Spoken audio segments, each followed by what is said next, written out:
भक्तमाल जी के रचयिता हुए श्री नाभाजी महाराज। हम साल में एक बार भक्तमाल करते हैं जयपुर में, और फिक्स है जन्माष्टमी पर जयपुर में ही भक्तमाल होती है। इतना आनंद आता है, इतना सुख मिलता है भक्तमाल कहने में। पर इसका मतलब ये नहीं भागवत जी में नहीं है, भागवत जी भी तो भक्तमाल हैं, ये संस्कृत की भक्तमाल है। तो भक्तमाल के रचयिता श्री नाभाजी महाराज, नाभाजी महाराज की आज्ञा से श्री प्रियादास जी महाराज हुए हमारे वृंदावन में। राधा रमणीय वैष्णव थे, राधा रमण संप्रदाय से, गौड़िया वैष्णव संप्रदाय में राधा रमणीय गोस्वामियों से दीक्षित थे श्री प्रियादास जी महाराज। और आपको जान के आश्चर्य होगा, सहज ही देखो बात वार्ता आ गई, प्रियादास जी का शरीर कहां का था? सूरत, गुजरात के ही थे श्री प्रियादास जी महाराज। और उन्होंने भक्तमाल का प्रचार पूरे 10 दिशाओं में, जग जग में कर दिया। प्रियादास जी के जो दोहा हैं भक्तमाल के बड़े सुंदर हैं, कोई आएगा स्मृति में तो सुनाऊंगा आपको। तो प्रियादास जी महाराज भक्तमाल के प्रचारक भी कह लीजिए और भक्तमाल के विस्तारक भी कह लीजिए। उन्होंने विस्तार किया। नाभाजी ने जो भक्तमाल लिखी उसका और विस्तार श्री प्रियादास जी ने किया। उनका शरीर यहीं गुजरात का ही था। तो एक बार श्री प्रियादास जी महाराज ब्रज 84 कोस यात्रा कर रहे थे। अब हम आज बोलना नहीं चाह रहे कथा में, पर थोड़ा संकेत कर देते हैं। बहुत जल्दी प्यारे गिरधर लाल जी 84 कोस यात्रा पर जाने वाले हैं। 84 कोस यात्रा क्यों होती है? यशोदा मैया और नंद बाबा ने सबरे दई देवता मनाए, देवतान के यहां जा करके प्रार्थना करें। ब्रजभाषा बोले, समझ जाओगे भैया? समझो छे? हाँ ठीक है।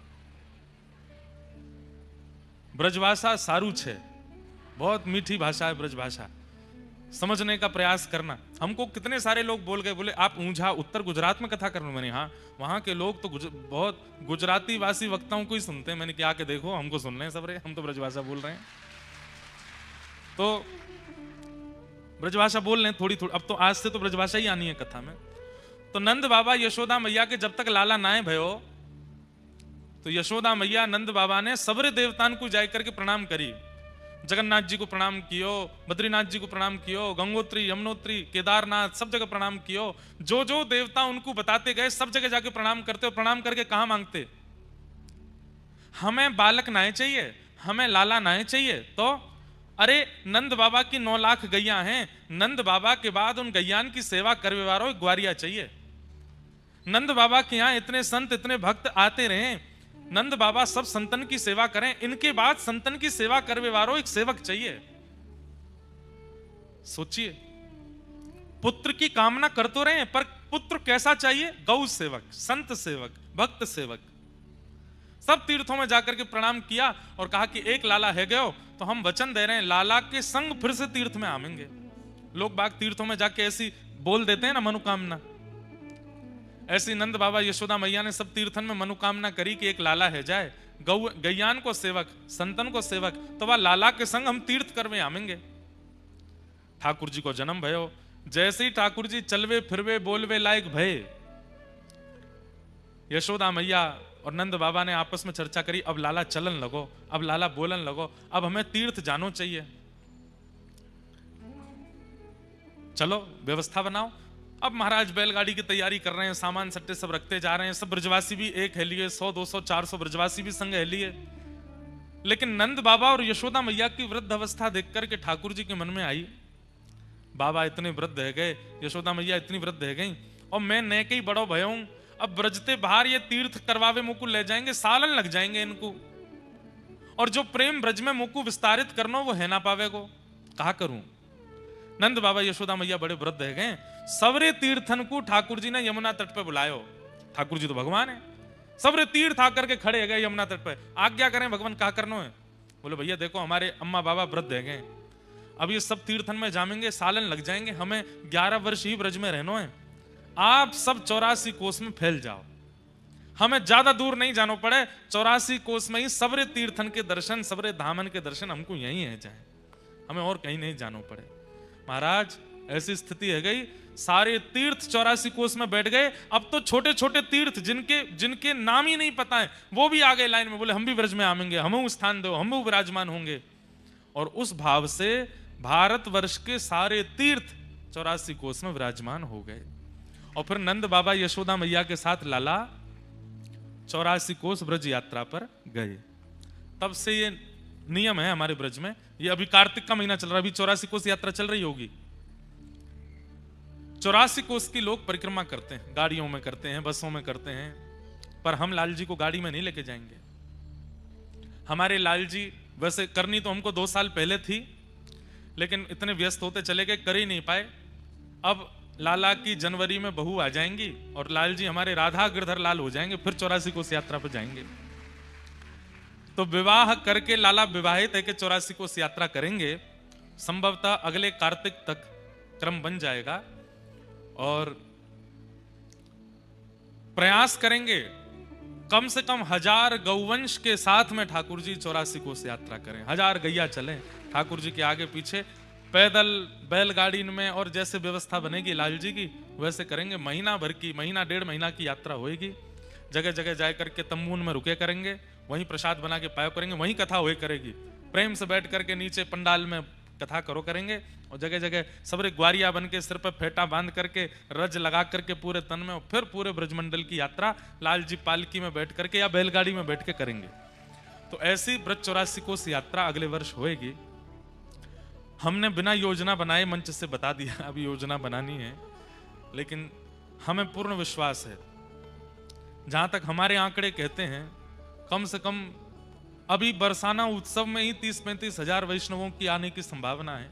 लाल जी 84 कोस यात्रा करेंगे तो लाखों वैष्णव आएंगे और सब चल चल करके, घूम घूम करके पूरे ब्रज की यात्रा करेंगे। ऐसा दृश्य प्रकट हो जाएगा जैसो द्वापर में ठाकुर जी ने 84 कोस यात्रा के समय प्रकट कियो, वैसा ही दृश्य आएगा। आज से लगभग 15 वर्ष पहले, शायद 12-15 वर्ष पहले, परम पूजनीय श्री मलुक पीठ वाले महाराज जी ने गौ 84 कोस यात्रा की थी। उसमें हजारों गौवंश साथ चलता था और वैसी यात्रा हुई थी। उसी यात्रा की परिकल्पना पुनः अगले वर्ष तक धारण होगी और प्यारे गिरधर लाल जी 84 कोस यात्रा करेंगे। ठाकुर जी के ब्याह की बधाई मिलेगी सबन को, और यात्रा के रूप में सब आवेंगे। बड़े बुजुर्गन से तो कह देंगे रिक्शा कर लो पीछे, और जितने हमारे युवा पट्ठा हैं सबरे पैदल पैदल दौड़ दौड़ करके ब्रज की परिक्रमा करेंगे, पूरे ब्रज को आनंद करेंगे। हाँ, तो ऐसी यात्रा होएगी। तो हम क्या सुना रहे थे? श्री प्रियादास जी भागवत कथा के, और कथा के श्रोता कौन है ये सुनो। तो श्री प्रियादास जी महाराज उनके मन में आई कि मैं 84 कोस यात्रा करूं। कथा करते थे, भक्तमाल की बड़ी मधुर मीठी कथा करते थे। यात्रा करते करते आप पहुंचे हमारे ब्रजमंडल में। हरियाणा की सीमा से, जब आप दिल्ली से वृंदावन जाते हैं तो हरियाणा की सीमा पर व्रज का क्षेत्र जो पहला आता है उसका नाम है होडल। होडल, वहां पर शेख शाही भगवान है। उसके बाद आता कोसी कला, ठाकुर जी के नंद बाबा का खजाना कोस वहां विराजमान था, इसलिए उसको कोसी कला कहते हैं। तो जैसे ही श्री प्रियादास जी महाराज 84 कोस यात्रा करते हुए होडल पहुंचे, तो होडल में एक लाल जी महाराज विराजते थे, श्री लाल बाबा। उनके यहां जैसे ही प्रियादास जी ने प्रणाम किया तो लाल बाबा महाराज बोले, बड़ी कृपा, आप श्री प्रियादास जी हैं ना? बोले हाँ। आपने भक्तमाल का विस्तार किया है ना? बोले भगवत कृपा से किया है। बोले प्रभु कहा कर रहे हो? बोले मैं तो 84 कोस यात्रा कर रहा हूं। बोले कृपा कर दो। बोले कहा, मेरे ठाकुर जी बहुत दिना है गए कथा सुनवे को बड़े तरस रहे हैं, आप कछु दिना यहीं विराज करके भक्तमाल की कथा सुनाओ। प्रियादास जी महाराज बड़े प्रसन्न हो गए। बड़े सुंदर ठाकुर जी के सन्मुख प्रियादास जी ने अपनो आसन लगायो, कथा सुनानी प्रारंभ करी भक्तमाल की। 1 दिन 2 दिन 3, भक्तमाल जी का नियम नहीं है 7 दिन की 10 दिन की, जितनी साल भर भी करते रहोगे तो भी पूरी नहीं होंगी, इतने भक्तों के चरित्र हैं। 7 दिन हो गए कथा को। धीरे धीरे इतनी भीड़ होने लगी, अब तो गांव के लोग, बाहर के लोग, यात्रा करने वाले लोग सब इकट्ठे हो गए लाल बाबा महाराज के स्थान पर। उनके ठाकुर जी को कथा सुनाते थे। प्रियादास जी महाराज। अब श्रोता तो आते, श्रोताओं में भांति भांति के लोग आते हैं, गांव के लोग आते हैं, कुछ भोजन करने वाले लोग आते हैं। कई जगह कथा में प्रसाद की व्यवस्था होती है, तो कई लोग केवल प्रसाद पाने ही आते हैं। कथाओं में लिखवा दिया जाता है कि कथा के बाद भोजन प्रसाद की व्यवस्था, तो भीड़ दुगनी आती है। और वो भीड़ भी कब आती है? जब कथा विश्राम होने वाली होती है। जैसे अमूमन कथाओं का समय 3 से 7 होता है, 6 बजे भीड़ आती है, 7 बजे तक कथा सुनेंगे, फिर बढ़िया प्रसाद पाएंगे। हर तरीके के लोग आते हैं कथा में, कई जगह चोर भी आते हैं। अब यहां प्रियादास जी कथा सुना रहे थे, उनमें ही सुई चोर आ गए, 4-5 चोर आकर के बैठ गए, प्रेम से कथा सुनने लगे। कथा सुनते सुनते एक दूसरे को कोहनी मारी, कथा में ज्यादा मन मत लगाओ, पेट पूजा करनी है, ढूंढो कोई सामग्री दिख रही है दूर दूर तक। अब बाबा जी का आश्रम, वहां कौन सी कोई सामग्री होती है? कुछ ऐसा विशेष था नहीं। सब जगह ढूंढ धाड़ करके इधर उधर देख करके देखा, कुछ मिला नहीं। एक चोर ने कही, भाई देखो और तो कुछ दिख नहीं रहा, वे पीले पीले वस्त्रों में भगवान बड़े चमक रहे हैं, और इनके पीछे चांदी का सिंहासन लग रहा है, नीचे चांदी की आरती, चांदी की थाली, चांदी की कटोरी, चांदी के बर्तन सब दिख रहे हैं। अभी ये तो हमको दिख रहे हैं, अंदर गर्भगृह में ना जाने कितनी सारी वस्तु होंगी। अगर इन ठाकुर जी की चोरी कर ली जाए तो आनंद आ जाएगा। सब ने मंत्रणा करी, कैसे करें? बोले उसके लिए तो एक काम करो, कथा के बाद प्रसाद पाके यहीं आश्रम में पोंछा बर्तन करो, ऐसा दिखाओ कि हम सेवक हैं, कथा सुन के सेवा भी कर रहे हैं, तो महाराज जी रुकने की अनुमति दे देंगे। कथा सुनने के बाद प्रसाद पाकर के सब भक्तों को प्रसाद परोसा चोरों ने। बाबा जी देख रहे हैं, बोले वाह बढ़िया भक्त आए हैं, आज परोसवाई करवा रहे हैं। और जाके महाराज जी से, महाराज जी और सेवा बताओ। बोले वहां गौशाला में गोबर उठवा दो। चारों दौड़ करके गए, गोबर उठवाया है। और सेवा बताओ। बोले बर्तन सब झूठे हो गए, बड़ी बड़ी कढ़ाई सामग्री बनी, हम धो देते हैं, तुरंत धो धा दे। महाराज जी बड़े प्रसन्न। अरे भैया तुम कहां जाओगे? आश्रम में ही तुमको गद्दा दे देते हैं, यहीं सो जाओ। अरे महाराज जी बड़ी कृपा आपकी। चारों चोर वहीं सो गए। रात में जैसे ही सब गहरी निद्रा में सोए, चारों चोर उठे। अब वो तो चोर हैं, ताला वाला खोलना सब उनको आता है। गर्भगृह में प्रवेश कर गए। गर्भगृह में प्रवेश करके सबसे पहले तो बोरी में सारे बर्तन रखे, आरती रखी, आचमनी रखी, लोटा रखे, सारे सामान रखते जा रहे हैं। फिर कोई नई वस्तु दिख जाए उसको धर लें। ठाकुर जी उठा के नीचे धर दिए, सिंहासन भी धर लिया बोरी में। जाते जाते मन में सोचे, सब चीज ले लिए, ठाकुर जी को काय को छोड़ रहे, उनको भी ले चलो। जैसे ही ठाकुर जी बोरी में धरे, बांध करके ले जाने लगे। सुबह होने से पहले सब सामग्री बांट बटोर करके और मंदिर में यथावत ताला पर्दा लगा के सब चले गए चोर। सुबह मंगला आरती के लिए महाराज जी उठे, स्नान ध्यान करके जैसे ही मंदिर में गए, ताला खोल के पर्दा खोला, सब साफ, कुछ भी नहीं वहां तो। अब यहां तो हल्ला मचा। महाराज चिल्लाने लगे, बाबा अरे मेरे भगवान चोरी हो गए, अरे मेरे ठाकुर जी चोरी हो गए, अरे मेरे ठाकुर जी को कोई लेके चला गया। प्रियादास जी महाराज उठ करके संध्या आदि कर रहे थे, उनके कान में आवाज गई, उठ करके कहावे हो कहावे हो। बोले अरे ठाकुर जी को चोरी कर ले गए कोई। मंदिर में जाके देखा, पूरे सब वैष्णवों में हल्ला मच गया, ठाकुर जी चोरी हो गए। प्रियादास जी महाराज तो वहीं बैठ करके रोने लगे और रोते रोते मन में विचार करने लगे, मेरी कथा अच्छी नहीं लगी ठाकुर जी को, इसलिए भाग गए यहां से। अगर कथा भाई होती, भैया हल्ला मत करो, चोर नहीं लेके गए हैं। चोर की क्या सामर्थ्य जो ठाकुर जी को लेकर चला जाए। ठाकुर जी को कथा इतनी चुभ रही थी कि अपने आप चोरों को बुला के उनके संग बैठ के चले गए ठाकुर जी। मेरी कथा के कारण हुआ। यदि मैं 84 कोस यात्रा करता रहता, कथा करने यहां नहीं रुकता, और मुझे भी थोड़ा सा मन में आ गया था कि मैं भी कथा वक्ता हूं, ठाकुर जी मेरी कथा सुनते हैं, इसलिए ठाकुर जी चले गए। प्रियादास जी रोने लगे। और वहां स्थिति क्या चोरों की, चोर गए किलोमीटरों दूर दौड़ते हुए कि कहीं पीछे से कोई आ नहीं जाए, और एकांत में कहीं जाकर के अपना जो उनका ठिकाना था वहां पहुंच गए। पहुंच करके बोरी वगैरह नीचे धरी, नीचे धर के सब सामान वामान सब बाहर निकाल दिया। थक गए थे, कुछ भोजन प्रसाद पाया। बोले भैया सो जाओ, अब तो रात भर हम सोए नहीं है, थोड़ी देर 1 आध घंटा सो लें, उसके बाद चोरी का जितना सामान है सब आपस में बांट लेंगे। चारों चोर जैसे ही सोए, नींद आते ही जिन ठाकुर जी को चोरी करके ले गए वो तुरंत इनके स्वप्न में, चारों के स्वप्न में एक साथ प्रकट हुए, और प्रकट होकर के बिल्कुल क्रोध में भर के देखने लगे। ये चारों अपने ही स्वप्न में थर थर कांपे। बोले आप कौन? बोले मैं वही हूं जाको तुम बोरी में बांध के लाए हो, बोरी में धर के लाए हो, मैं वही हूं। अरे आप इतने क्रोधी क्यों हो रहे हैं? बोले अरे एक दुख, दो दुख, तीन दुख, चार दुख, पांच दुख देता होगा व्यक्ति, तुमने तो मुझे असंख्य दुख दिया है, इतना दुख दिया है, इतना कष्ट दिया है, अभी जहां तुम सो रहे हो वहीं पृथ्वी फटेगी और तुम तीनों रसातल में जाके गिरोगे। हमने क्या किया ठाकुर जी? अरे रात्रि से चोरी किए हो, कुछ खिलाया नहीं पिलाया नहीं, सुबह से भूखो प्यासो बैठो हूं मैं, बोरी में बांध के ले आए हो, स्वयं ने भोजन प्रसाद पा के सो गए हो।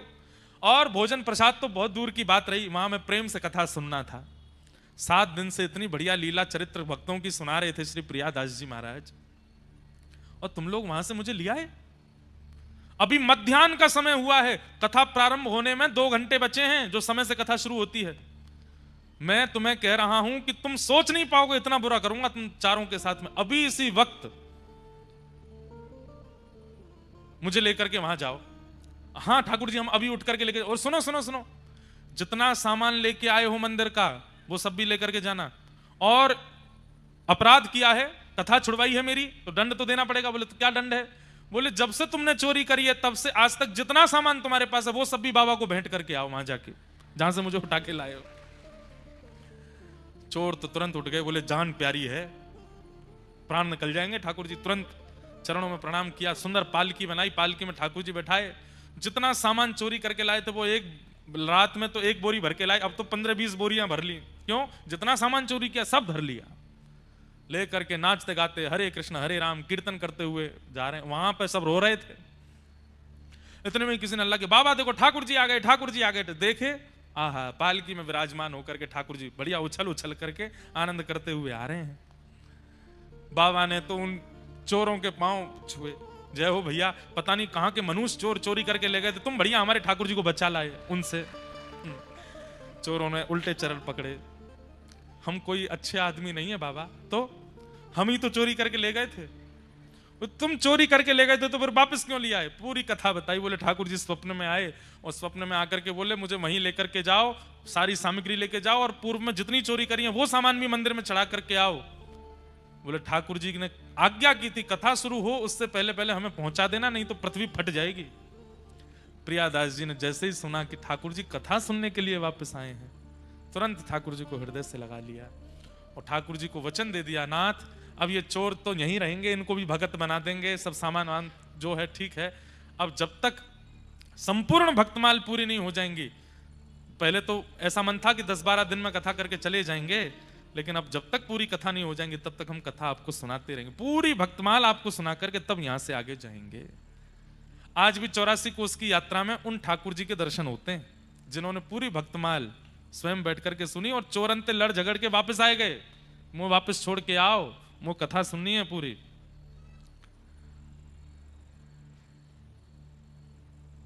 आइए भगवंत विराजिए कथा रसिक हरिदास, तुम श्रोता भक्तमाल के तुम पदरज हम दास।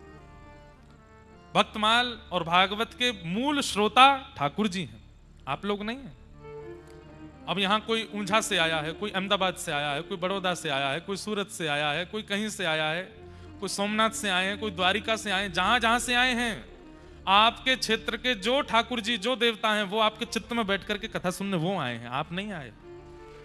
कथा के श्रोता तो ठाकुर जी, कथा के प्रेमी तो ठाकुर जी। बंधुओं, कथा विश्राम हो जाती है, उसके बाद क्या करें?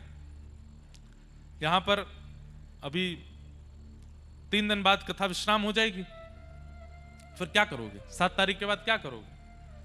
8 तारीख के बाद नियम बना लीजिए, नित्य ठाकुर जी को एक प्रसंग सुनाया कीजिए।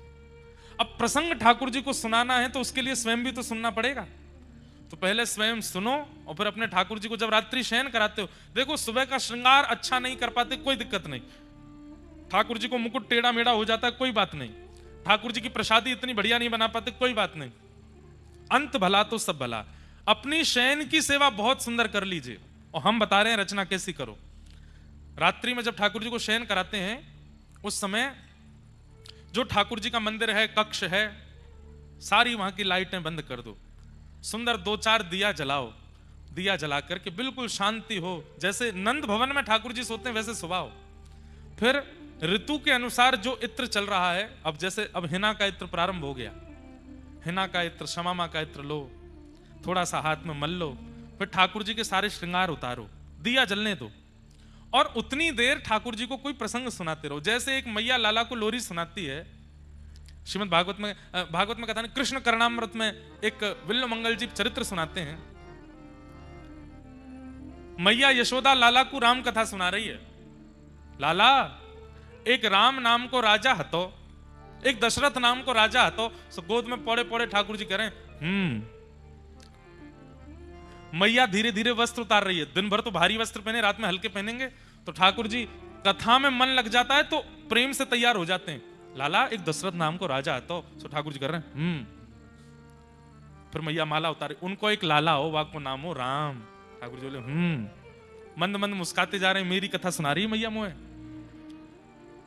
अच्छा मैया, फिर का भयो? लाला, उनको एक छोटो भैया तो उनको नाम हो लक्ष्मण। सो ठाकुर जी बलराम जी को देखने लगे, यही तो थे पूर्व में। फिर कहा भयो मैया? बोले उनको एक सीता नाम की कन्या सो ब्याह भयो। ठाकुर जी बोले और लाला, फिर एक दिन ऐसा भयो, सौतेली मैया ने दशरथ जी सो राम जी को वनवास मांग लियो। सो ठाकुर जी दुखी मन से बोले फिर बोले राम जी वन में गए और लक्ष्मण भैया और उनकी पत्नी सीता जी उनके संग गई। ठाकुर जी बोले फिर एक दिन लाला कहा भयो? बोले कहा भयो? बोले पंचवती के तट पर दुष्ट रावण आयो। सोई ठाकुर जी क्रोध में बोले छोटे से गोपाल जी, और राम जी तो गए वन खेलवे के काजे, और वह दुष्ट रावण ने आकर के सीता जी को हरण कर लियो। जैसे ही ठाकुर जी ने सुनी रावण ने सीता जी को हरण कर लियो, तुरंत ठाकुर जी उठ के खड़े हो गए। लक्ष्मण, मेरा बाण लेकर के आओ, मेरा धनुष कहां है? इस रावण को मैं आज देख लूंगा। उस दिन तो मैं कहीं और चला गया था, सीता जी का हरण करके ले गया था। आज इसको मैं जीवित नहीं छोड़ूंगा, यहीं इसमें बाण मार दूंगा, यहीं इसका वध कर दूंगा। और मुझे पता है इसकी नाभि में बाण मारना है। मेरा धनुष बाण कहां है? यशोदा मैया, लाला लाला, अरे मेरे लाला, तू कन्हैया है, तू नाम ना है। बलराम जी आए तुरंत, लाला धीमे। ठाकुर जी को जैसे तैसे आवेश में से बाहर निकले। मैया अब आगे मत सुनाओ, यहीं तक ठीक है, आगे सुनाओगी और आवेश आ जाएगा। ठाकुर जी रात्रि में शयन करते हैं, उस समय ठाकुर जी को कुछ सुनना है।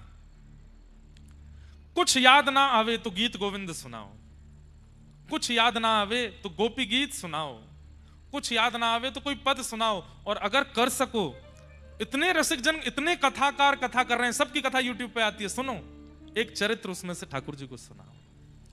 और धीमे धीमे इत्र की मालिश करते रहो, घी लगाओ, दिए की लौ में थोड़े थोड़े ठाकुर जी दिख रहे हैं, श्रृंगार हल्का कर दो, हल्की हल्की सी माला ठाकुर जी के सेज पर भी इत्र बिछाते जाओ, कथा सुनाते जाओ, और बढ़िया प्रेम से ठाकुर जी को फिर वहां पे बढ़ा दो। धीमे धीमे चरण दबाते रहो जब तक चरित्र पूरा ना हो जाए। और जैसे ही चरित्र विश्राम हो, धीमे से बोलो भक्तवत्सल भगवान की। ठाकुर जी को पूरी चदरिया उड़ाए करके दिए बाहर पधरा दो, एक जलझारी रख दो, ठाकुर जी सो गए। जिस घर में, एक बात बोले आपको, भोजन भली बढ़िया ना मिलता हो, पूरा दिन भली मन ना लगता हो, लेकिन रात में बिस्तर बढ़िया मिल गया सोने के लिए, ठाकुर जी फिर दौड़ दौड़ के उसी घर में जाएंगे। बोले यहीं सोऊंगा मैं तो, यहाँ सोने में बड़ो आनंद आवे, यहाँ शयन करने में बड़ो सुख मिले। ठाकुर जी को शयन कराओ, शयन की सेवा इतनी सुंदर कीजिए बंधुओं, ठाकुर जी आपसे रीझ जाएंगे। और आप अनुभव करेंगे, जब आप शयन करने के लिए जाएंगे तो ठाकुर जी आपके शयन में आके अपने शयन के दर्शन करा देंगे कि मैं कैसे सो रहा हूं। ऐसे अनुभव होने लगेंगे। हमारे गिरधर लाल जी कई बार हमसे दूर होते हैं, तो रात्रि में सेवा में कोई अगर त्रुटि हो जाती है शयन में, तो जहां मैं सो रहा होता हूं वहां अनुभव करा देते हैं ठाकुर जी। रात भर बेचैनी होने लगेगी, रात भर प्यास लगने लगेगी, रात भर श्वास रुकने लगेगी, घबराहट सी होने लगेगी, मन नहीं लगेगा, नींद नहीं आवेगी, तो समझ जाते हैं कि ठाकुर जी को आज नींद नहीं आ रही है, निश्चित ठाकुर जी के शयन में कोई दिक्कत हुई है। शयन अच्छा करो ठाकुर जी का, शयन की सेवा सवार हो। तो नित्य ठाकुर जी को कथा सुनाओ। ठाकुर जी कथा के रसिया हैं, कथा ठाकुर जी कथा के श्रोता हैं। यशोदा मैया एक लोरी गाती हैं, छगन मगन मेरे लाल को आजान दिया, छगन मगन मेरे लाल को आजान दिया, चंचल मोहन श्याम के नैनन बीच समा, चंचल मोहन श्याम के नैनन बीच समाये। ये पद याद कर लीजिए, सुनाया कीजिए ठाकुर जी को। छगन मगन मेरे लाल को आजान दिया, छगन मगन मेरे लाल को आजान दिया। हाँ चंचल मोहन श्याम के नैनन बीच समा, चंचल मोहन श्याम के नैनन बीच समाये। आजारी निदिया लाल को, आजारी निदिया लाल को, आजारी निदिया लाल को, आजारी निदिया लाल को। मैया रही तो को सुला, छगन मगन मेरे लाल को आजान दिया, छगन मगन मेरे लाल को आजान दिया। और एक सेवा और कीजिए, ठाकुर जी की शयन सेज अलग बनाइए, एक सुंदर छोटा सा पलंग बनवाइए, उस पर सुंदर सी एक गद्दी हो और खूब सारी छोटी छोटी तकियां हों। एक तकिया में ना सो में ठाकुर जी। आप कहोगे ठाकुर जी इतने लाडले क्यों हैं, एक तकिया में क्यों नहीं सो रहे हैं? भैया हम दिन भर कभी बेड पे लेटते हैं, कभी सोफा पे बैठ जाते हैं, कभी कहीं पर, पूरे दिन ठाकुर जी ऐसे ही बैठे रहते हैं, एक ही मुद्रा में रहते हैं। थक गए होंगे, दुनिया को दर्शन देने के लिए हम पर कृपा करने एक ही मुद्रा में रहते हैं, बिल्कुल नहीं बदलते। कम से कम रात्रि में ठाकुर जी सहज हो जाएं। खूब सारी छोटी छोटी तकिया चारों तरफ रखो, आपके ठाकुर जी जितने बड़े उसके अनुकूलता से। अब पता चली ठाकुर जी इतने से तकिया धर दे, इतनी बड़ी। ठाकुर जी कह रहे तकिया ना पहाड़ है, यहाँ पर जाके गैया चराऊंगा मैं। छोटे ठाकुर जी छोटी छोटी तकिया चारों तरफ, दो चरणों के पास, दो घुटनों के पास, दो कमर के पास, दो हाथों के पास, एक सर के नीचे, ऐसे चारों, और सब पे इत्र लगाओ। और ज्यादा कसैले वस्त्र नहीं होने चाहिए उनके ऊपर, जैसे अभी हमने पहना ये भी थोड़ा कसैला है, सूती होना चाहिए जिससे ठाकुर जी को स्पर्श में कष्ट ना हो। ठाकुर जी अगर चैन से शयन कर गए ना, सबरे संकट दूर रह जाएंगे, जीवन के जितने भी हैं सब ठाकुर जी मंगल कर देंगे। भैया ऐसी नींद सुहावे या कि जय हो बलिहारी जाऊं। द्वारिका से भी ठाकुर जी आपके घर आ जाएंगे, जगन्नाथपुरी से भी आपके घर आएंगे। ठाकुर जी रात्रि में मंदिर बंद होते ही ढूंढते हैं, मंदिर बंद होती ठाकुर जी ढूंढते हैं कौन के घर सबसे सुंदर सैया सजी है, वहीं सोवे जाएंगे। आज सैया बनाओ ठाकुर जी की। सोवे कन्हैया पालनो, वाकी है छवि अविला। सोवे कन्हैया पालनो, वाकी छवि अविला। हो आंगन की शोभा मेरो, मनमोहन घन श्याम। आंगन की शोभा मेरो, मनमोहन घन श्याम। हे आजारी निदिया लाल को, आजारी निदिया लाल को, आजारी निदिया लाल को, आजारी निदिया लाल को।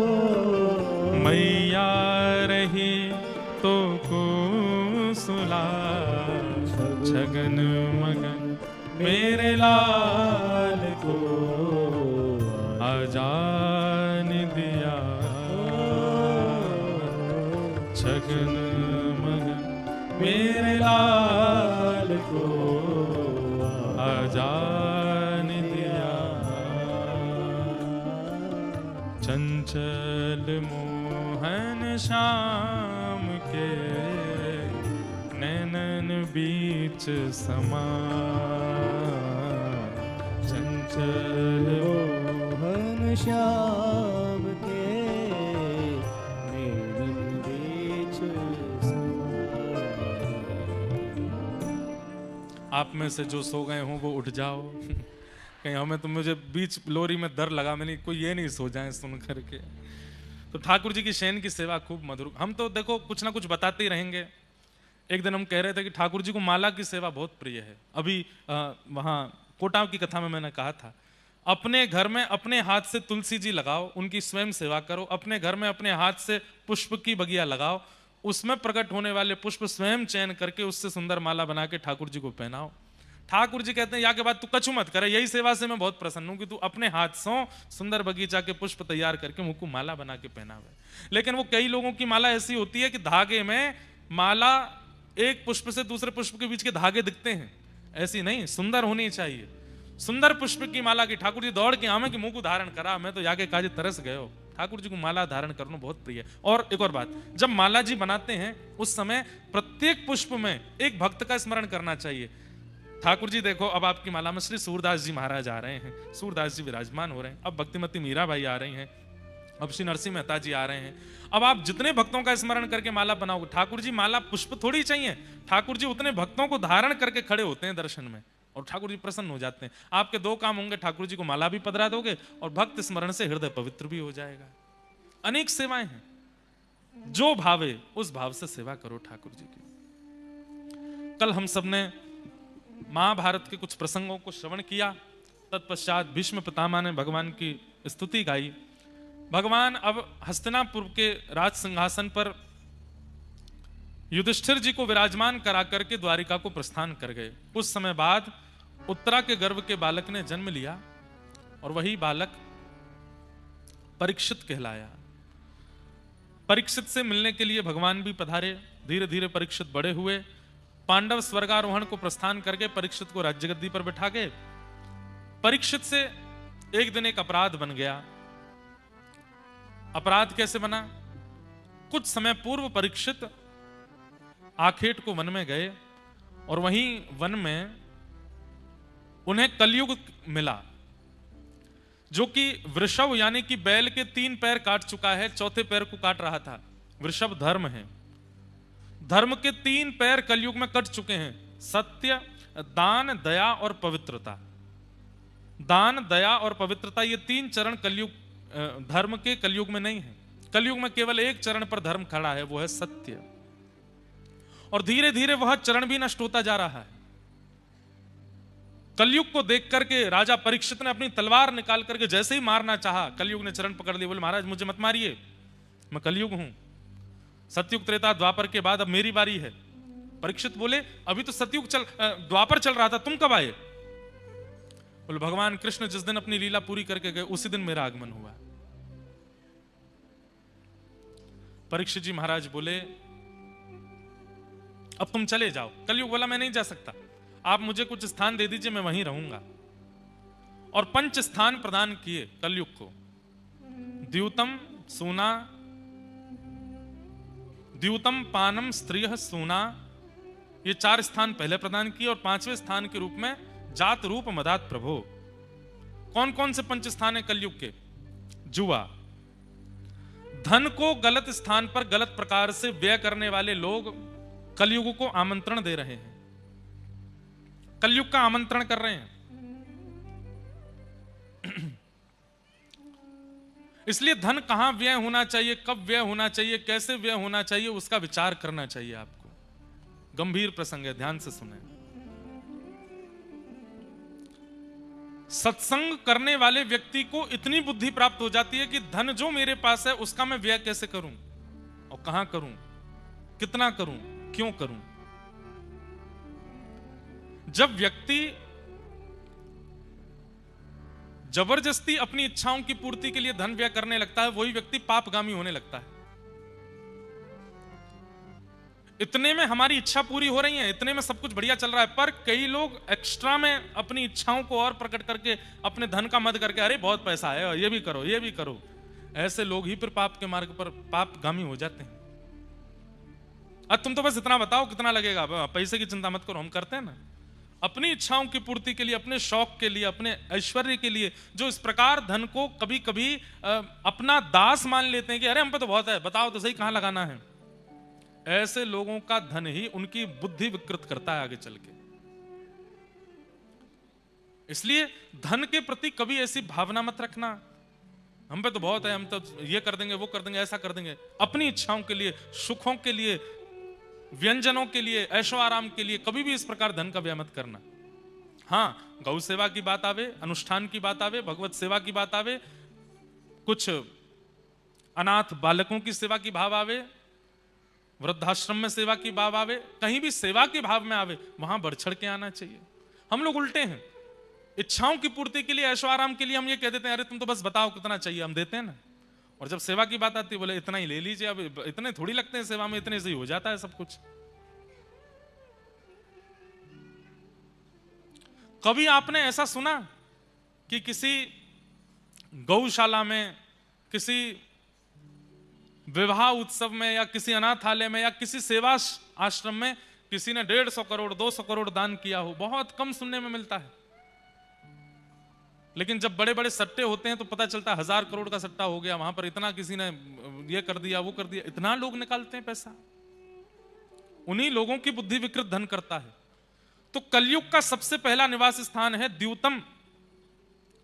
द्यूतम का मतलब जुआ होता है, और द्यूतम का दूसरा अर्थ अगर मैं लगा दूं तो वो यह भी होता है धन का असद प्रकार से व्यय करना, गलत तरीके से खर्च करना। अब देखिए, कहने पर आ जाएं तो हम ये भी कह सकते हैं, जब व्यक्ति धन दे करके असद वस्तु खरीदता है, किसी का मांस खरीदता है, मद्य खरीदता है, मदिरा खरीदता है, और वहां भी धन देता है, धन दे करके लेता है, ऐसे व्यक्ति की भी धन बुद्धि विकृत कर देता है। द्यूतम भैया, वो धन, पैसा, रुपया, जो भी आप उसको मान रहे हो, साक्षात लक्ष्मी है, उसको लक्ष्मी मान करके व्यय कीजिए। द्यूतम। कलयुग का दूसरा स्थान क्या है? पानम। मदिरा पान, मद्यपान, अभक्ष सेवन। कोई भी ऐसी वस्तु का सेवन जो तामसी है, और कोई भी ऐसी वस्तु का सेवन जिसके सेवन के बाद आप अपने आपे से बाहर चले जाते हो, उसमें कलयुग का निवास है। मदिरा पान, उसमें कलयुग रहता है। इसलिए वैष्णवों को भूल करके भी तामसी वस्तुओं से तो दूर रहना चाहिए। प्याज लहसुन बाद में छोड़िएगा, पहले ये सब छोड़ दीजिए। धीरे धीरे प्रयास कीजिए, इच्छा हो जाए तो उनको भी छोड़ने का प्रयास करने लगिए। मद्यपान, ये तो करना ही नहीं चाहिए। द्यूतम पानम। तीसरा आता है पर स्त्री पर पुरुष संग। पर स्त्री और पर पुरुष के प्रति दृष्टि नहीं रखनी चाहिए। यदि रखते हैं तो उससे भी कलयुग का प्रभाव पड़ेगा। और अंतिम स्थिति, चौथी स्थिति बताई, सूना, जबरदस्ती लड़ाई करना। किसी ने कुछ कह दिया आपके बारे में, आपके सामने नहीं कहा, किसी सभा में 4 लोगों के बीच में कुछ कहा, अब आप ढूंढ रहे हो मुझे मिले तो सही, बताता हूं मैं उसको। मतलब लड़ने के लिए तैयार बैठे हो। अरे ठीक है, उसका मुंह, उसकी बातें कह दिया, छोड़ो, जाने दो। पर ये लेट गो वाली स्थिति जिनके मन में नहीं होती, जो अपने मन में लेके बैठ जाते हैं, नहीं मैं तो इसका बदला लेके रहूंगा, इससे लड़के रहूंगा, इससे बात करके रहूंगा, इसने ऐसा कैसे कहा, यूं कैसे कह दिया, ये वैष्णव का स्वरूप नहीं। जो जबरदस्ती हिंसा की ओर भागे, कलेश की ओर भागे, लड़ने के लिए तत्पर बैठा रहता हो, उस पर भी कलयुग का प्रभाव होता है। कहते हैं ना कि जैसे ही आप अपने आप को एक्टिव कर लेते हो किसी रोग को ग्रहण करने के लिए, वो रोग आप पर तभी आक्रमण करता है। ऐसे ही कलयुग ताकता रहता है कि आपको कब क्रोध आए और आप लड़ने के लिए कुछ अपशब्द बोलना प्रारंभ करो, थोड़े क्रोध में भर करके लड़ने के लिए जाओ, कलयुग उसी समय प्रविष्ट हो जाता है चित्त में। वो आपके एक्टिव होने का वेट करता है बस। इसलिए चाहे जो हो जाए, शांत रहिए। अपनी स्थिति को, वैष्णव का स्वरूप है वो विवाद नहीं करता, वो संवाद करता है, विवाद में नहीं पड़ता। और कहीं विवाद प्रकट हो रहा हो, वैष्णव हाथ जोड़ करके, अपनी गलती नहीं होती फिर भी मान करके वहां से चला जाता है। ठीक है भैया, मेरा अपराध, मैं मानता हूं, जा रहा हूं। ये वैष्णव का स्वरूप है। वो लड़ता नहीं, झगड़ता नहीं। द्यूतम पानम स्त्रिय सूना। और अंतिम लक्षण क्या बताया? बिना मेहनत के कमाया गया धन, अनीति से कमाया गया धन।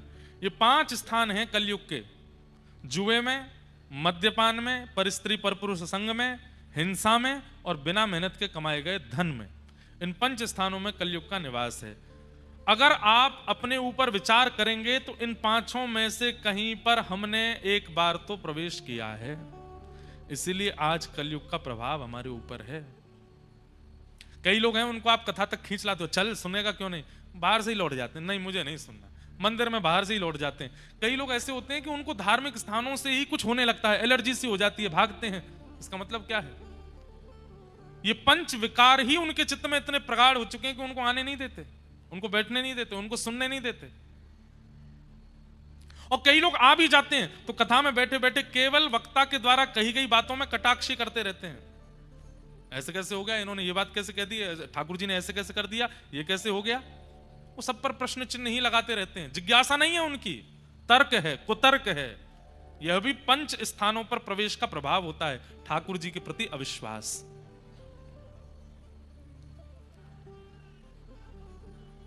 कोई बोल रहे हैं, उनको बोल दो धीरे बोले।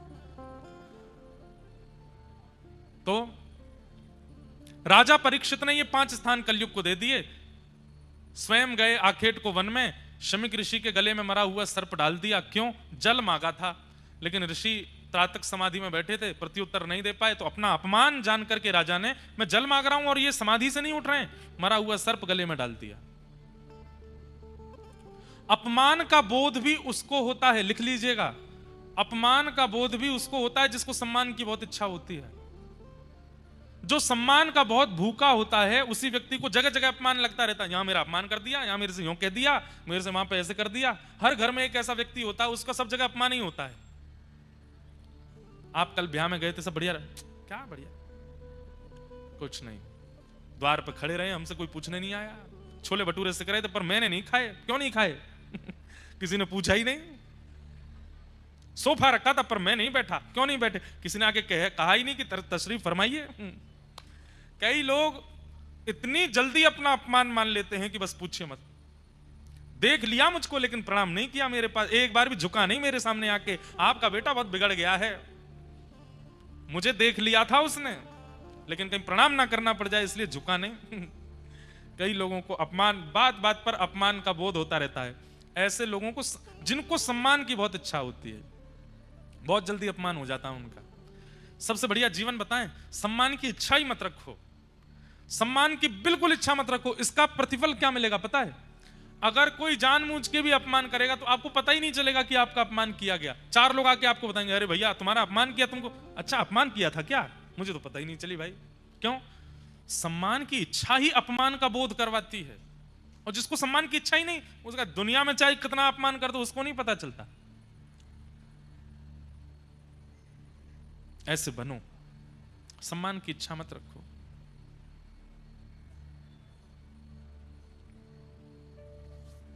तो राजा परीक्षित ने मरा हुआ सर्प डाल दिया गले में, केवल इतनी सी बात पर कि मैंने जल मांगा और ये संत अभी समाधि में बैठे हैं। अरे भाई समाधि है वो समाधि ही क्या, जहां पर बाहर की गतिविधि पता चल जाए। पर राजा परीक्षित को क्रोध आ गया, गले में मरा हुआ सर्प डाल दिया। परंतु शमिक ऋषि के पुत्र श्रृंगी ने यह दृश्य जैसे ही उनको पता चला, श्राप दे दिया, मेरे पिता के गले में मरा हुआ सर्प डाला, मैं श्राप देता हूं राजा परीक्षित को, आज के ठीक 7वें दिन तक्षक सर्प डस देगा, इनकी मृत्यु हो जाएगी। अब राजा परीक्षित जब लौट करके गए, बंधुओं कलयुग का सबसे पहला प्रभाव क्या है? आपके ऊपर कलयुग का आक्रमण आ चुका है। इसके सिम्टम्स क्या हैं? जैसे कोविड के सिम्टम्स थे, छींक आना, खांसी होना। कोविड काल याद है? 2020 में घर में अगर कोई कमरे में छींका तो सारा घर इकट्ठा होता। तेरे को छींक आई रे, कहां गया था तू? कहीं नहीं गया भाई, ऐसे ही आ गई। हाथ धो के आ, पहले हाथ धो रहा है, तू मास्क लगा के 3 दिन मास्क में घूम। फिर माता जी उसके आगे पीछे घूमती थी, तुझे हींग की खुशबू आई कि नहीं आई? मैंने हींग का छौंक लगाया, हाँ माँ आई थी, हाँ तो भगवान बोले ठीक है। घर में बड़ा आनंद आया था कोविड के टाइम पे। मैया भोजन बनाती, जानबूझ करके नमक ज्यादा डालती, स्वाद आ रहा है कि नहीं। जैसे ही प्रसाद पाते सब बोलते बड़ा नमक है, भगवान भाई बहुत बढ़िया भैया, सब ठीक है, स्वाद आ रहा है सबको। कोविड के सिम्टम्स थे, स्वाद चले जाना, सुगंधी ना आना, गला सूखा पड़ जाना, खांसी होना, जुकाम होना आदि आदि, गला बैठना। ऐसे कलयुग के भी कुछ सिम्टम्स हैं। सबसे पहला सिम्टम क्या है? तिलकधारी, शिखाधारी, धोतीधारी, जनेऊधारी, कंठी पहनने वाले, हरे कृष्ण हरे राम या फिर राम राम जपने वाले, इनके प्रति पाखंड की भावना प्रकट होना। अरे ये सब तो ऐसे ही हैं, ये सब तो ऐसे ही हैं। इस प्रकार की भावना जिनके प्रति, जिनके अंदर प्रकट हो जाती है, समझ जाओ कलयुग का प्रभाव प्रारंभ। मतलब हरिजन और हरि भक्तों में दोष दिखने लग जाएं, समझ जाओ कलयुग आ चुका है आपके अंदर। दूसरा प्रभाव क्या होगा? ठाकुर जी की कथा, ठाकुर जी की लीला, ठाकुर जी के धामों के प्रति अविश्वास। तीसरा प्रभाव क्या होगा? माता पिता के वचनों के प्रति अविश्वास। माता पिता के वचन कोई बड़ी बात नहीं है, ऐसे बोलते रहते हैं तो। चौथा प्रभाव क्या होगा? मनमानी, भयंकर मनमानी करना, अपने मन से चलना, किसी अच्छे की बात ना सुनना, भले चाहने वाले शत्रु दिखने लग जाना। कोई आपके भले के लिए कहता और आपको उसमें शत्रु दिखाई देता, ये मेरा शत्रु है, ये चाहता ही नहीं कि मैं अच्छा करूं। ये कुछ सिम्टम्स हैं। उसमें सबसे पहला संकेत क्या है कि कलयुग आपके ऊपर आक्रमण कर चुका है कि हरिजनों के प्रति दोष बुद्धि आना, उनके प्रति दोष दृष्टि होना। आजकल सोशल मीडिया का जमाना है, लोग इतनी जल्दी वैष्णव अपराध कर देते हैं। मैं उन्हें बार बार हाथ जोड़ करके समझाता हूं, ठाकुर जी के भोग में अपराध बन जाए कोई दिक्कत नहीं, श्रृंगार में अपराध बन जाए कोई दिक्कत नहीं, पर ठाकुर जी के जनों का अपराध मत करो। क्योंकि ठाकुर जी के जनों का अगर आपने अपराध किया, ठाकुर जी क्षमा नहीं करेंगे। आप कहेंगे महाराज जी वो पाखंड करते हैं, महाराज जी वो ऐसे करते हैं, वो गलत बोलते हैं, वो इस तरीके से। अरे तिलक लगा रखा है ना उन्होंने, ठाकुर जी न्याय करेंगे उनका, तुम क्यों पीछे पड़े उनके? ठाकुर जी देख लेंगे तुमने क्या गलत किया, क्या अच्छा किया। तिलक लगा करके कुछ गलत बोला या कुछ गलत आचरण किया, ठाकुर जी देखेंगे, अपने न्याय में ठाकुर जी उसको देखेंगे। आप कुछ मत कहिए उससे, आप उसके प्रति श्रद्धा ही रखो।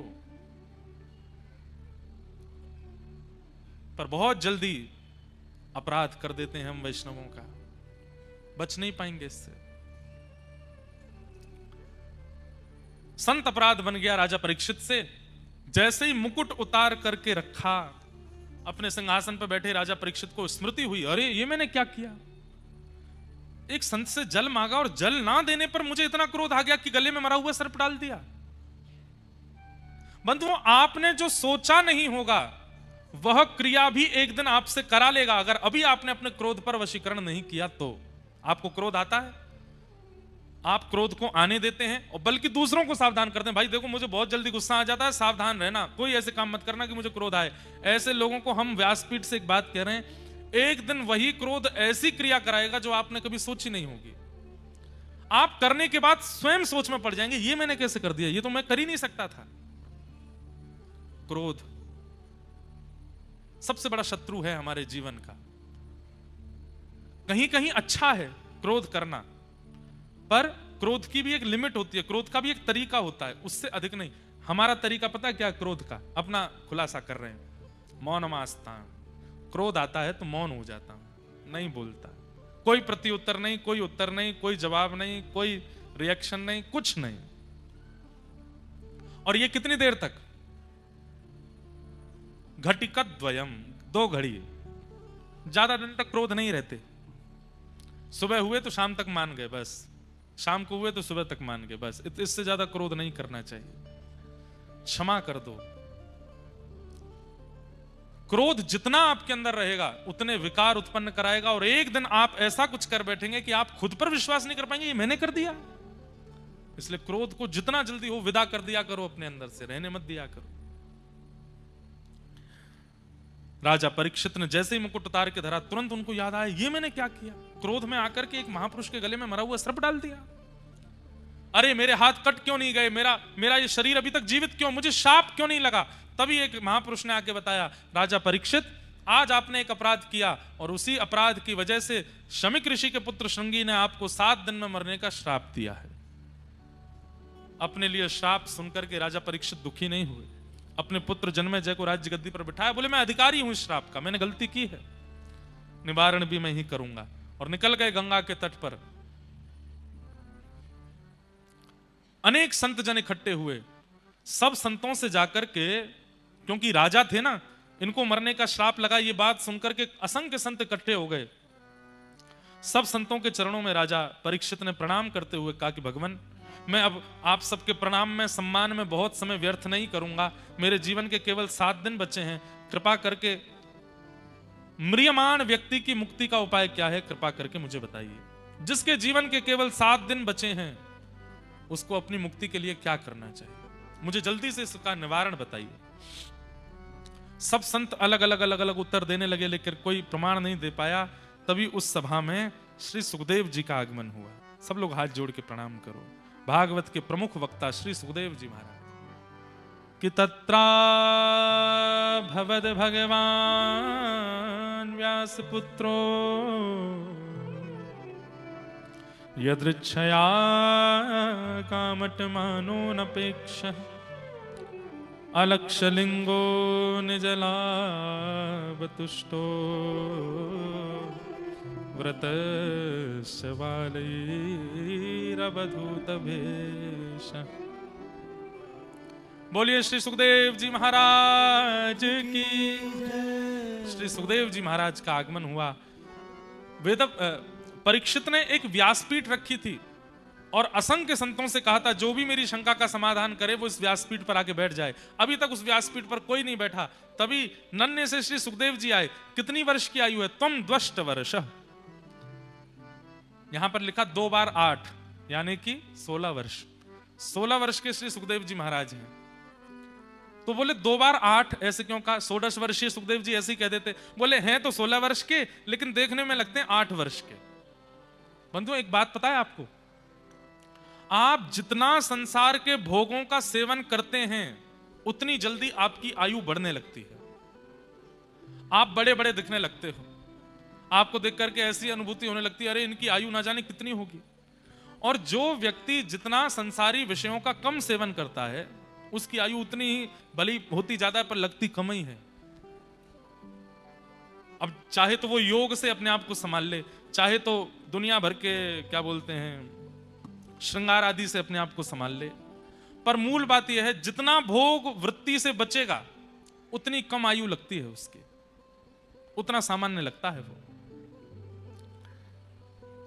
सुखदेव जी महाराज का आगमन हुआ। परीक्षित जी महाराज ने चरणों में प्रणाम किया। चरणों में प्रणाम करते हुए निवेदन किया, हे भगवान मेरे जीवन के केवल 7 दिन बचे हैं। अतः पृच्छामि संसिद्धिं योगिनां परमं गुरुं पुरुषस्येह यत् कार्यं म्रियमाणस्य सर्वथा। मेरे जीवन के केवल 7 दिन बचे हैं, कृपा करके मेरे मुक्ति का उपाय बताइए, मैं कैसे मुक्त होऊंगा। तेरी शरण में आके मैं धन्य हो गया। तेरी शरण में आके मैं धन्य हो गया। से है एक शास्त्र में एक श्लोक है कि जब व्यक्ति रा शब्द का उच्चारण करता है ना, तुरंत ठाकुर जी जहां होते हैं उनको जैसे सुनाई देता किसी ने रा कहा है, तुरंत दौड़ करके उसके सामने आ जाते हैं। क्यों? अब धा बोलेगा, अब राधा बोलेगा। तो कथा में वैसे तो ठाकुर जी विराजमान हैं ही, लेकिन इतना भार है संसार का, सृष्टि का, कभी कहीं चले जाते होंगे बीच में कथा से नेक डोल या में द्वारिका देखिया में जगन्नाथपुरी चक्कर लगाया में क्या चल रहा है देख के आमे थोड़ा। लेकिन जैसे ही कथा में व्यास जी गाते हैं राधा रानी की जय, सोई ठाकुर जी महारानी की जय बोलने से पहले ठाकुर जी आ जाते हैं। और आप सबको जो ये ऊर्जा आती है, जो ये जोश आता है, जो कीर्तन में नाचते हैं, ये इस बात का प्रतीत है ठाकुर जी आ गए, इसलिए सबको खड़ा कर देते हैं। बोले बैठे हो, किशोरी जी को नाम उच्चारण है, अब बैठे हो। पर कई लोग तब भी बैठे ही रहते हैं। ठाकुर जी कहें कोई बात ना, कछुन ने बैठे ही रहने दो। बाकी जो नृत्य करते हैं राधा नाम संकीर्तन में, ठाकुर जी उनकी भुजा पकड़ के ठाकुर जी उनके साथ नृत्य करते हैं। भैया कृष्ण नाम संकीर्तन में भक्त नृत्य करते हैं, महामंत्र संकीर्तन में भक्त नृत्य करते हैं, पर राधा नाम संकीर्तन में तो गोविंद नृत्य करते हैं, ठाकुर जी नृत्य करते हैं। इसलिए बीच बीच में कथा में कोई संकीर्तन कीर्तन हो ना हो, राधा नाम धुनी होती है और होनी चाहिए। श्री सुखदेव जी महाराज को किशोरी जी ने ही पृथ्वी पर भेजा है, क्योंकि ये सुखदेव जी किशोरी जी के ही सुख पक्षी हैं। उन्हीं को ठाकुर जी के कथा रस स्वादन गाने के लिए अब समय बहुत लग जाता है, मन में बहुत सारे प्रसंग आते हैं। सुख और सारी का एक संवाद आता है व्रज की लीला में। सुख और सारी लास्ट शायद हमने गांधी धाम में सुनाया था गुजरात में। सुख और सारी का संवाद बहुत सुंदर है, बहुत बड़ा है। उसमें बस इतना समझ लो होता क्या, थोड़ा सा बता देते हैं। सुख और सारी किशोरी जी की सभा में ये बैठते हैं। सुख जो है वो ठाकुर जी का पक्ष लेते हैं, सारी जो है वो किशोरी जी का पक्ष लेती हैं। सारी का काम क्या है कि किशोरी जी बड़ी हैं ये बताना, और सुख का काम क्या है कि उसमें कटाक्ष करके ठाकुर जी को बड़ा बताना। फिर ठाकुर जी को जिस बात से सुख ने बड़ा बताया उसको कटाक्ष करके सारी फिर किशोरी जी को बड़ा बताती। बहुत सुंदर चर्चा है, बहुत मधुर लीला है सुख और सारी की। उन्हीं में से एक सुख भा गया किशोरी जी को, वही सुख किशोरी जी ने कालांतर में श्री सुखदेव जी के रूप में भेजे हैं पृथ्वी पर। जाओ जाकर के हरि गुणानुवाद गा के आओ। वही सुखाचार्य जी महाराज पधारे परीक्षित को कथा सुनाने के लिए। वरीयाने शते प्रश्न कृतो लोकहितं नृपः आत्मविद सम्मतः पुंसां श्रोतव्यादिषु यप्पर।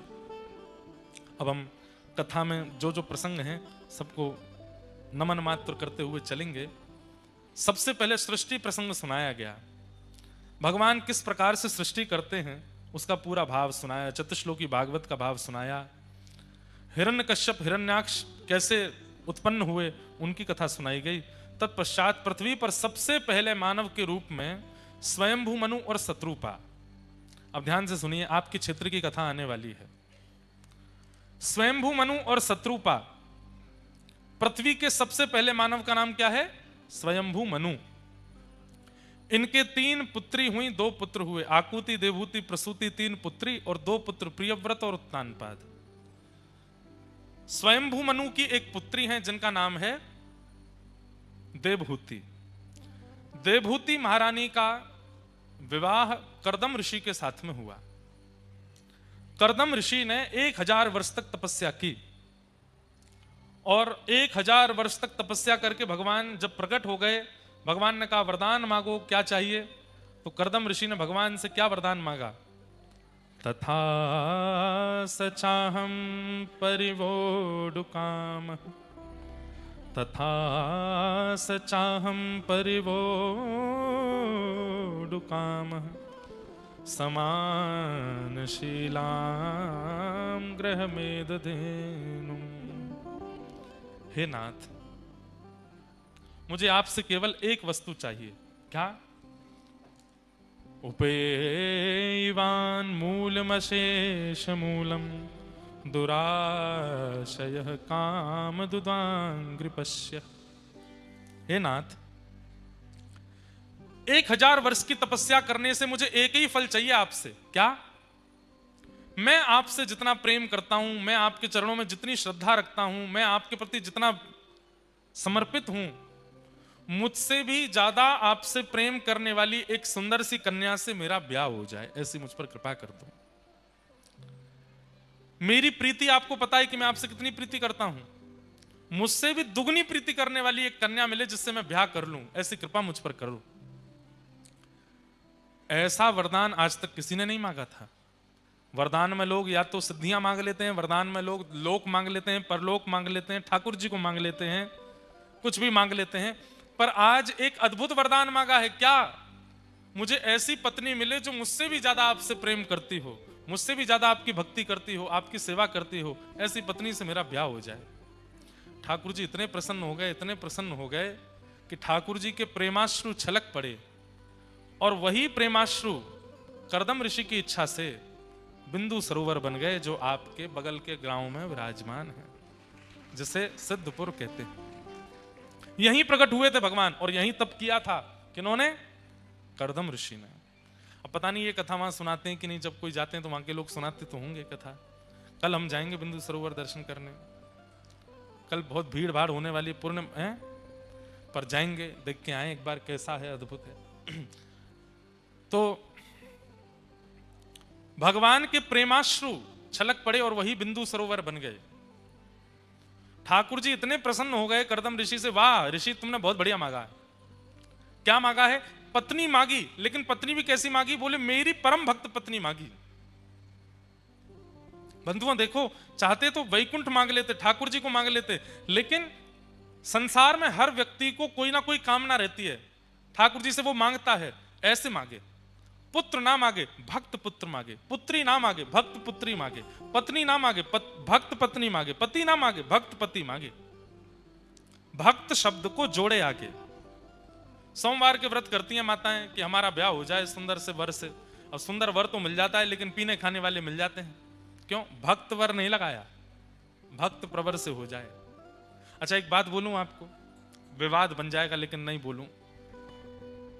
सुंदर वर, कई बार सुंदर नहीं बोला जाता, केवल सु बोल दिया जाता है। तो फिर वैसे ही प्राप्त हो जाते हैं, खाने पीने उल्टे सीधे काम करने वाले।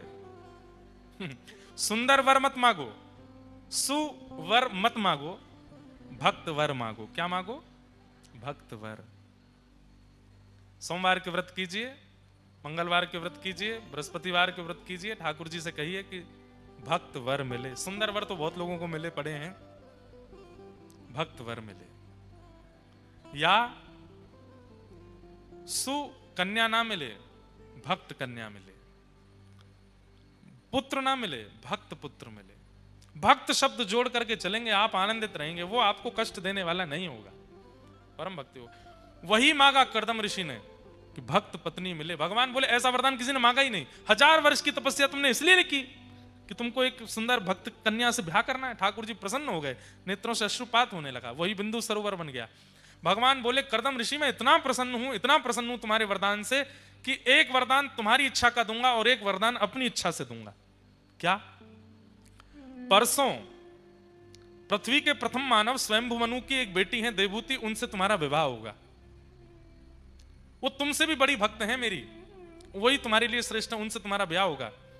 ये तो था तुम्हारे वरदान की पूर्ति। अब मैं अपनी तरफ से देता हूं कि ऐसी भक्त पत्नी और ऐसे भक्त पति जब माता पिता बनेंगे तो इनके संतान बन के कोई और नहीं, मैं ही आऊंगा, मैं तुम्हारा पुत्र बन करके आऊंगा। ये तुमने नहीं मांगा, ये मैं दे रहा हूं, मेरी इच्छा है। ऐसे भक्त पत्नी पति होंगे, माता पिता होंगे तो उनके मैं जन्म लूंगा। आहा, प्रसन्न हो गए कर्दम ऋषि। परसों का दिन आया, स्वयंभू मनु ने अपनी पुत्री देवहूति का विवाह कर्दम ऋषि के साथ में किया। कर्दम ऋषि ऐसे ऋषि थे, जैसे ही इन्होंने देवहूति माता को देखा, इतनी सुंदर थी वो, इतनी सुंदर थी, उनको लेकर के कुटिया में गए, आसन बिछा के उनको बिठाया, उनके सामने आसन बिछा के थोड़ी पे हाथ धर के देखने लगे। बैठी रहो चुपचाप, देखने दो, बहुत सुंदर हो तुम। और देखते देखते देखते देखते 60 वर्ष की समाधि लग गई।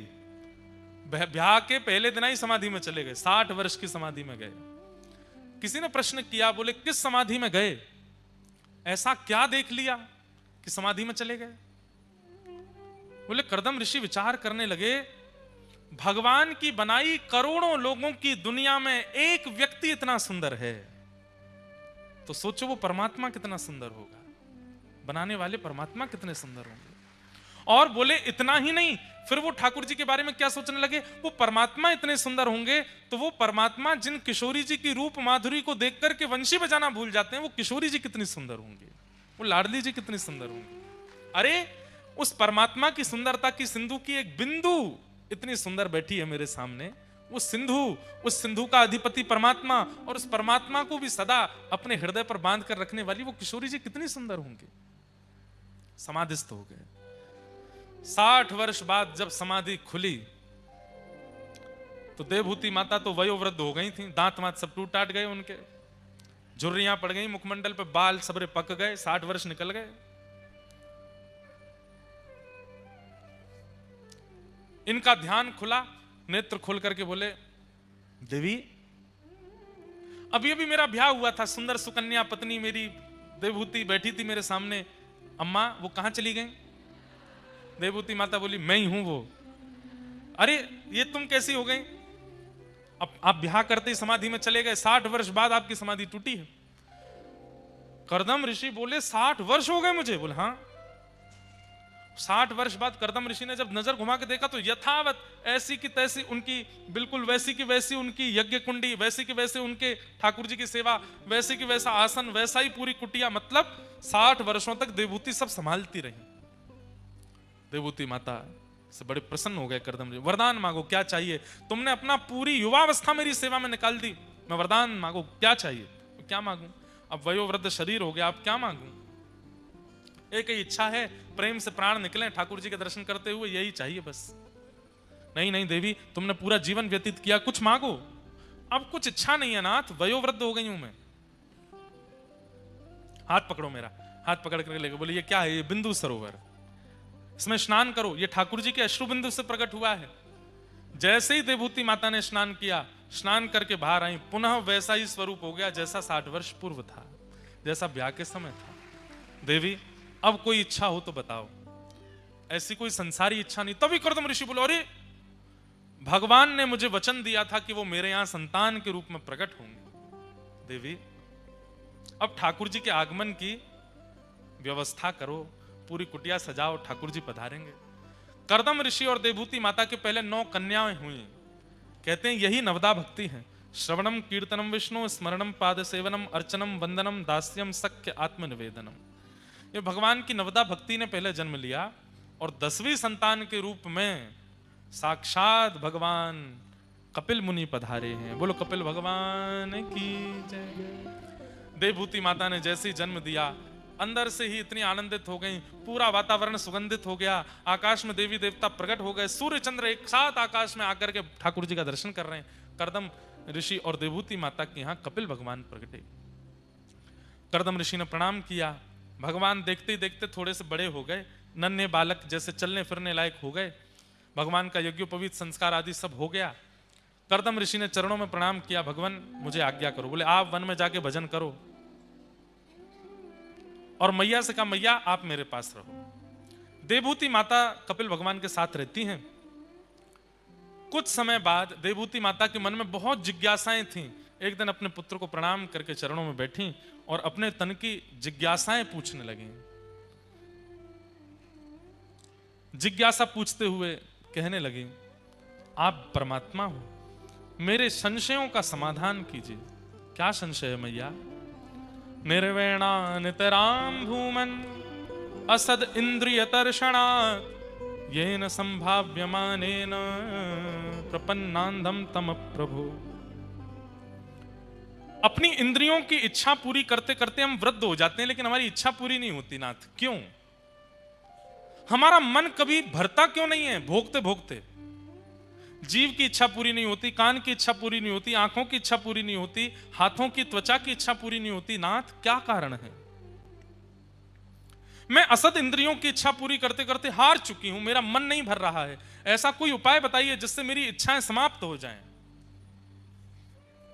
बहुत बड़ी बात है बंधु, विस्तार से समझने योग्य बात है। हम सबकी इच्छाएं कभी समाप्त नहीं होती।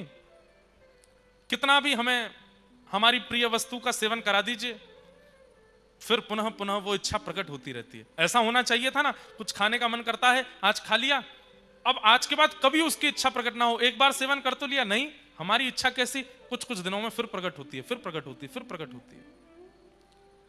अभी तो सामान्य इच्छाओं पर बात कर रहा हूं मैं कथा में। कई लोगों की तो इतनी भयानक इच्छा होती है कि वो पापगामी बन जाती हैं और उस इच्छा की पूर्ति के लिए अपने घर का नाश कर देते हैं, अपने परिवार का नाश कर देते हैं, अपने बच्चों का नाश कर देते हैं, इच्छा की पूर्ति के लिए।